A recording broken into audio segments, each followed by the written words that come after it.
President Barack Obama, and Dr. Ali has already laid out the issue of race, religion, and now, Dr. Ali, I think if we could talk about politics during this last segment in reference to this great debate. Let's talk about politics of it all. Yeah, and leading into the political part, I'd like to go back to Mahatma Gandhi. Some of his biographers once said that Gandhi was a saint trying to be a politician. And if you use that as an example, I would say that Obama is a politician trying to be a saint. Okay. And you know, politics is a very interesting business. You know, you have all type of people. So in that sense, I think he is doing, you know, an excellent job. Let's look at his campaign. His campaign, I think, spoke to the fact that the nation was divided. You know, people were being polarized. If racism was not above ground, it was certainly underground. And, you know, you had people of religion and getting involved, and it just, America was just becoming so divided. So he was able to come along using pretty much some of Dr. King's language of unity. You know, Dr. King said he had a dream that was deeply rooted in the American dream, that we hold these truths to be self-evident.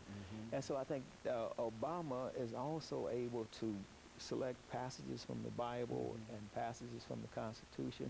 Of course, he's a constitutional lawyer, and he taught constitutional law at the University of Chicago for 10 years while he was serving as state senator. So he's able to you know, combine these things. So what I see is Obama is pushing Dr. King's agenda inside of the legal and the political arena. And that's how I see him in that sense. Now, back to what I was saying, he was very unusual. I think he was able to capture the hearts and imagination of people under 40 years old.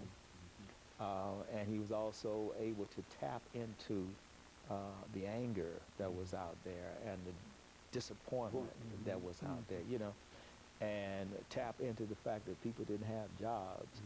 And so the economy that we were left with from the Bush administration, of course, Bush is now trying to tell historians how to write his narrative based on this new book he has, I call Decision Points. He's just giving the historians some markers, but I think historians should step back and be very independent as they write this history about Bush. But basically, Obama inherited an economy that was in free fall. A lot of people said, well, why did he come with the stimulus package and why did he bail out the banks?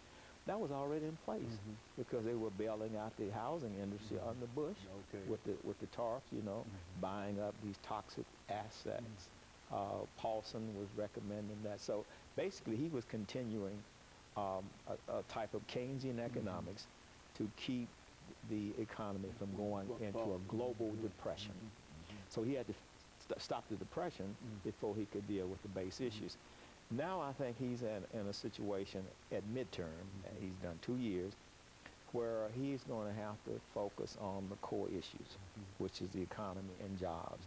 He felt that getting health care reform was very important, and I salute him for that. And he somehow connected health care reform with getting the economy in place, you know. So now, if he's going to be re-elected, he is going to have to drive down the unemployment, which is at about 10% now, drive down the recession.